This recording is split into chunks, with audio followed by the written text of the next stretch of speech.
Muy buenas noches, queridos hermanos. Qué placer realmente nuevamente estar con ustedes para compartir la palabra.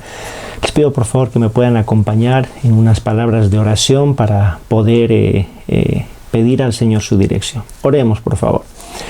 Amado Señor, gracias le damos, Padre, porque nos permite en esta noche, Señor, compartir nuevamente su palabra.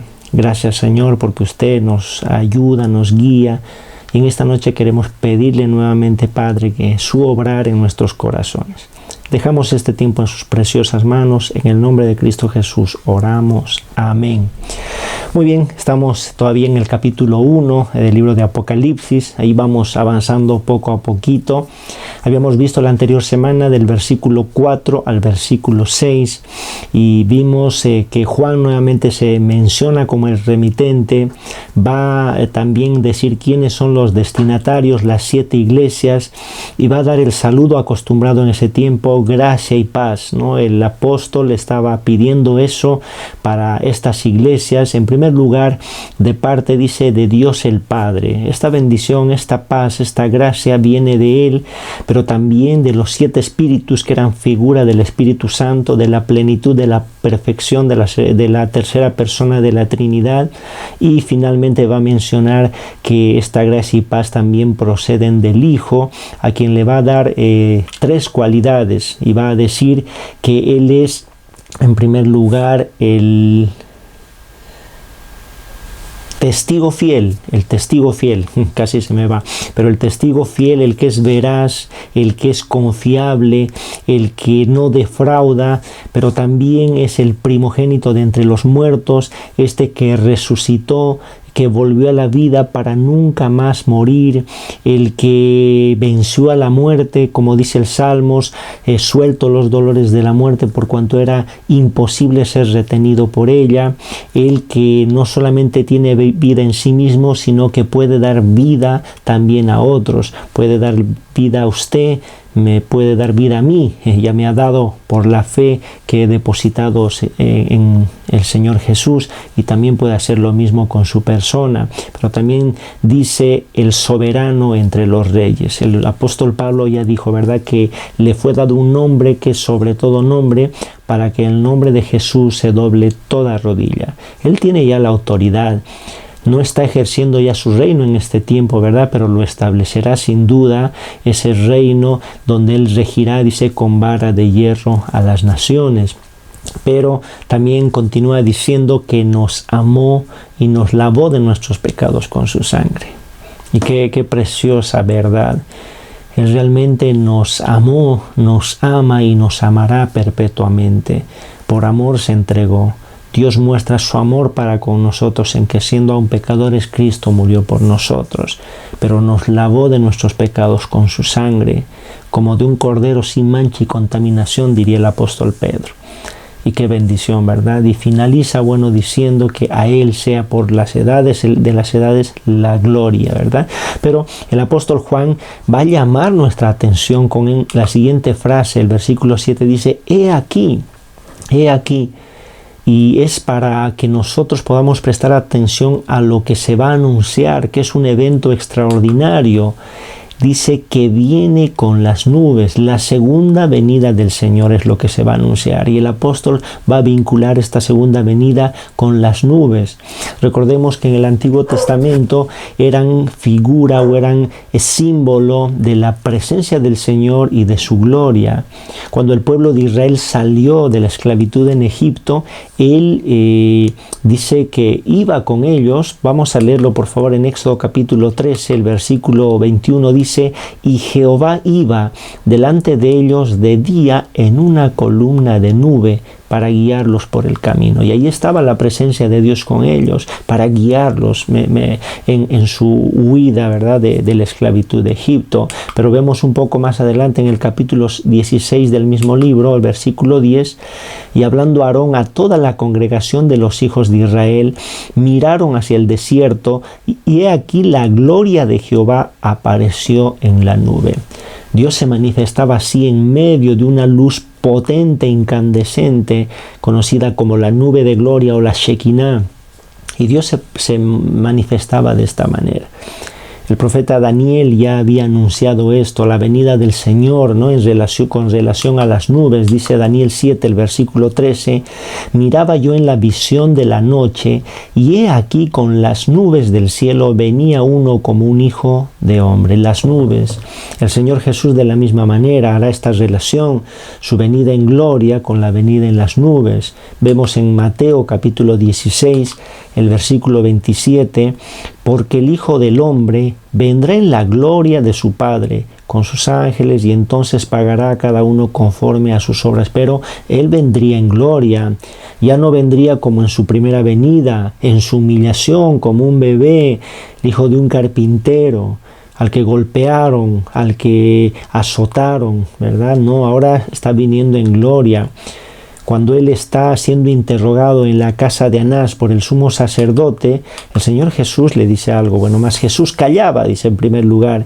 Entonces el sumo sacerdote le dijo: te conjuro por el Dios viviente, que nos digas si tú eres el Cristo, el Hijo de Dios. Jesús responde: tú lo has dicho, y además os digo que desde ahora veréis al Hijo del Hombre sentado a la diestra del poder de Dios y viniendo en las nubes del cielo. La gloria y las nubes, ¿no? Eso significaba la gloria, como la Shekinah del Antiguo Testamento.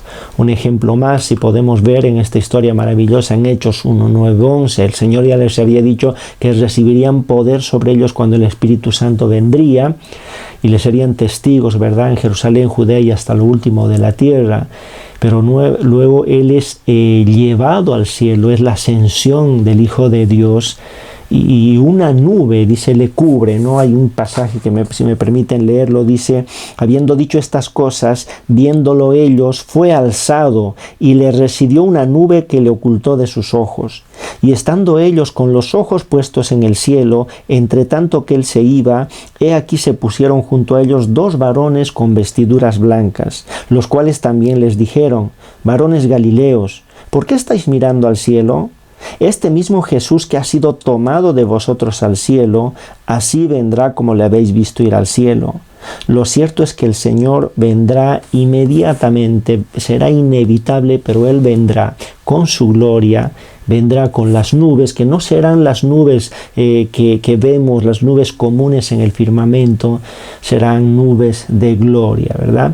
Pero continúa diciendo Apocalipsis 1, he aquí que viene con las nubes y todo ojo le verá.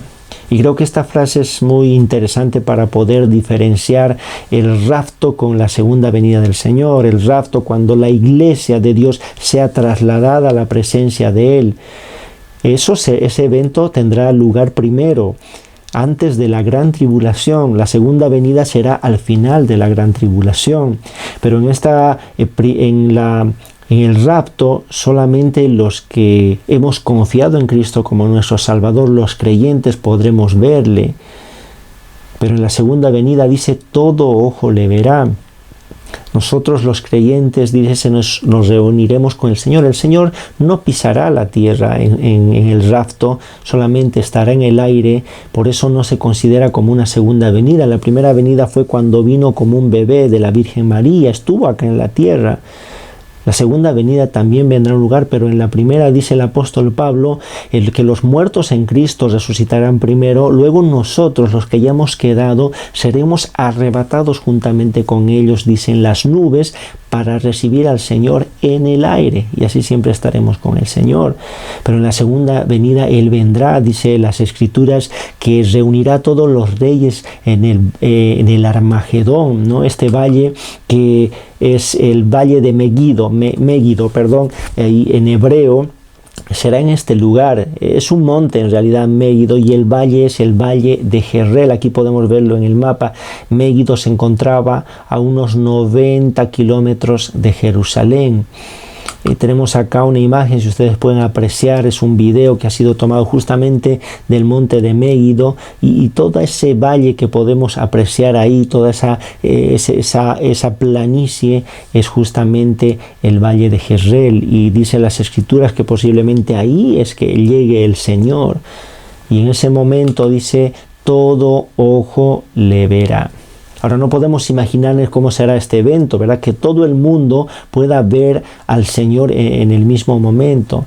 Pero a lo que creo que se refiere es que realmente la segunda venida del Señor no pasará desapercibida. Cuando Jesús vino por primera vez, fueron pocos los que creyeron en Él, fueron pocos los que aceptaron que Él era el Mesías, el Señor.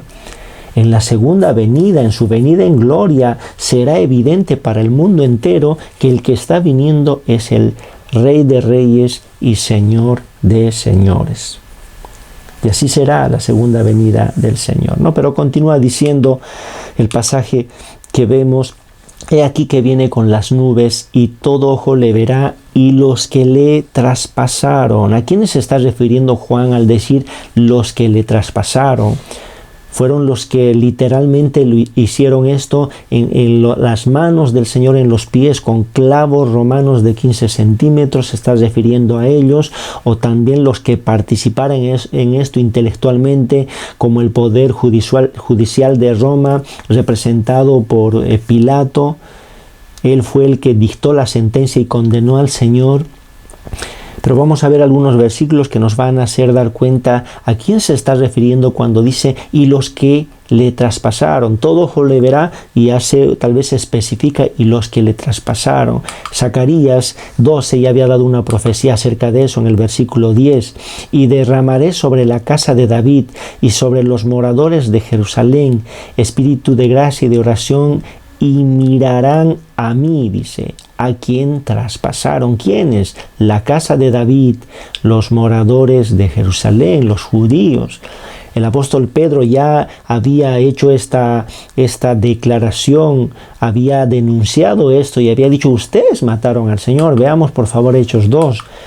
Dice el versículo 22, varones israelitas, oíd estas palabras. Jesús Nazareno, varón aprobado por Dios entre vosotros, con las maravillas, prodigios y señales que Dios hizo entre vosotros por medio de él, como vosotros mismos sabéis, a este, entregado por el determinado consejo y anticipado conocimiento de Dios, prendisteis y matasteis por manos de inicuos, crucificándole. Ustedes mataron, fueron ustedes, porque ustedes gritaron: crucifícale. Fueron los sacerdotes, los ancianos, los principales, los que mintieron y calumniaron y llevaron al Señor Jesús ante Pilato. Hechos 3, nuevamente Pedro va a denunciar en el versículo 14, mas vosotros negasteis al santo y al justo, y pedisteis que se os diese un homicida. Prefirieron a Barrabás, un homicida, en vez de al santo, al justo. Dice, y matasteis al autor de la vida, a quien Dios ha resucitado de los muertos, de lo cual nosotros somos testigos. Así que fueron ellos los que traspasaron al Señor realmente. Dice aquí que viene con las nubes y todo ojo le verá, y los que le traspasaron, todos los linajes de la tierra harán lamentación por él. Ahora, acá posiblemente dicen algunos estudiosos que la mejor traducción sería todas las tribus de la tierra. En ese caso podría estarse refiriendo Juan a las 12 tribus del pueblo de Israel, más que nadie, ¿no? Y esto evidenciaría, o Juan está señalando, que habrá un arrepentimiento como nación, que Israel, que había rechazado al Mesías, se volvería de su rebeldía, se arrepentiría de todos sus hechos, ¿verdad?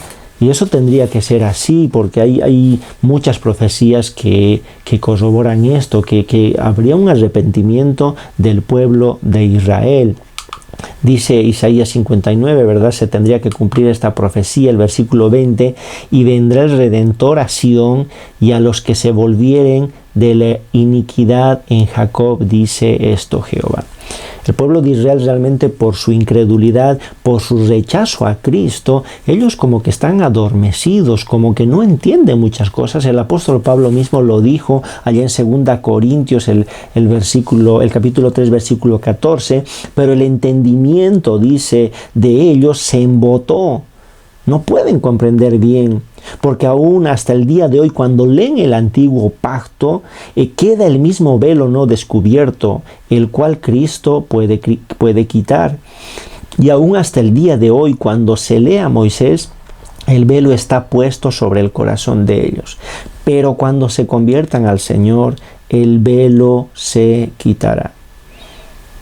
Llegará un momento, llegará un día donde el pueblo de Israel, la nación, se convertirá al Señor, se arrepentirá. Desde luego no todos, ¿verdad? Como dice el apóstol Pablo, no todo el que es descendiente de Abraham según la carne es judío, sino el que lo es interiormente, el que lo es del corazón. Aquellas personas que crean realmente en Cristo, que depositen su fe en Él, sin duda será la mayor cantidad de gente, pero habrá un arrepentimiento como nación.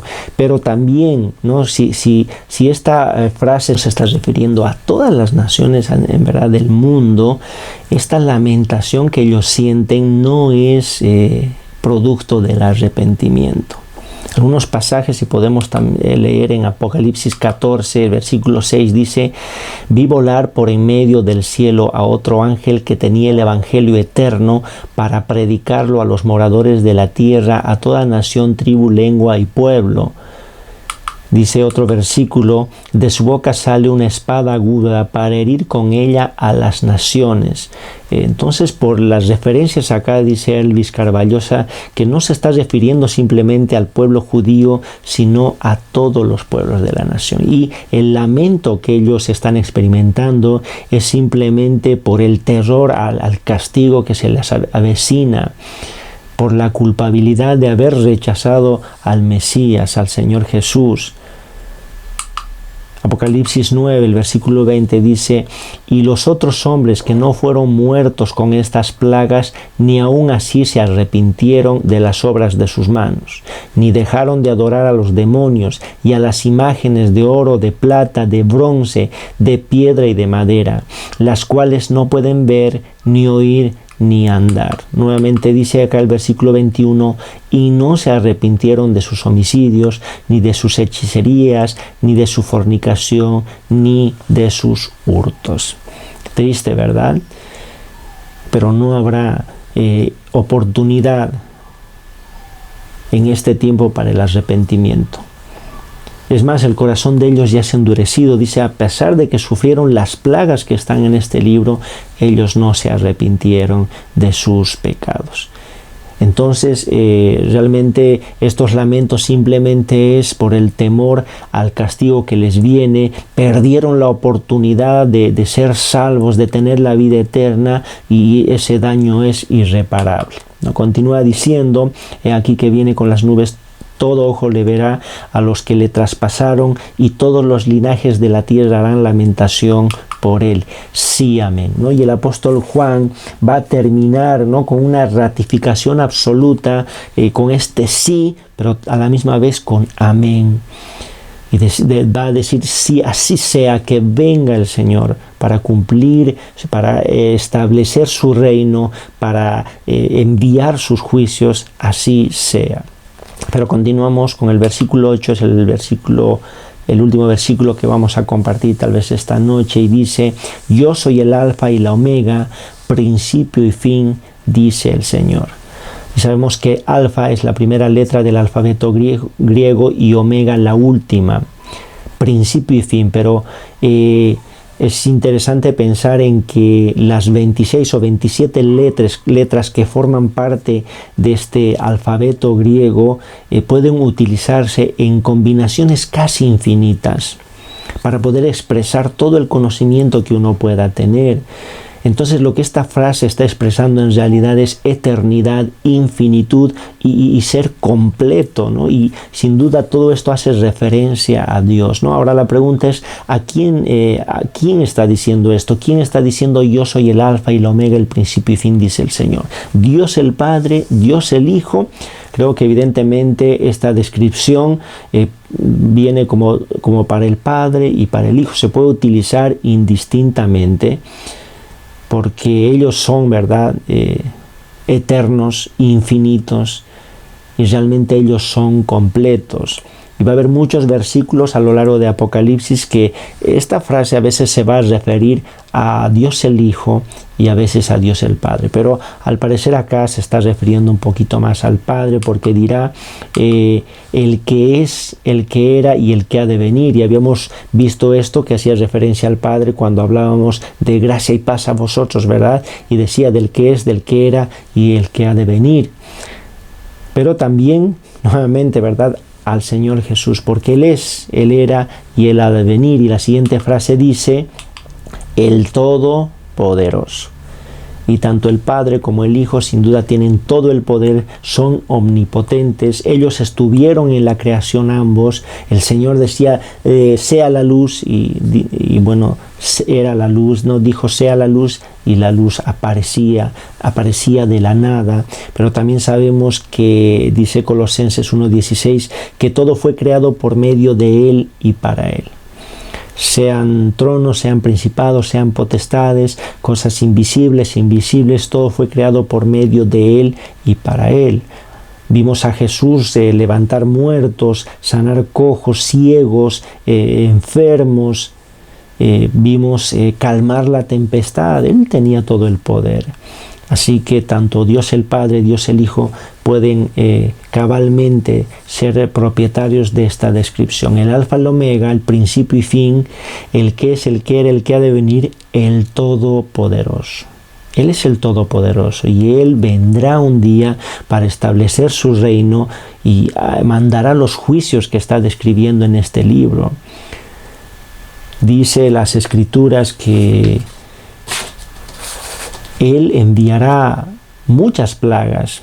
Una estrella caerá, se abrirá el abismo y saldrá como un fuego de horno, dice, y el humo hará que el sol se oscurezca, que el aire no se pueda respirar, saldrán langostas a manera de escorpiones que no se les permitirá hacer daño a la vegetación, pero sí a las personas a manera de escorpión.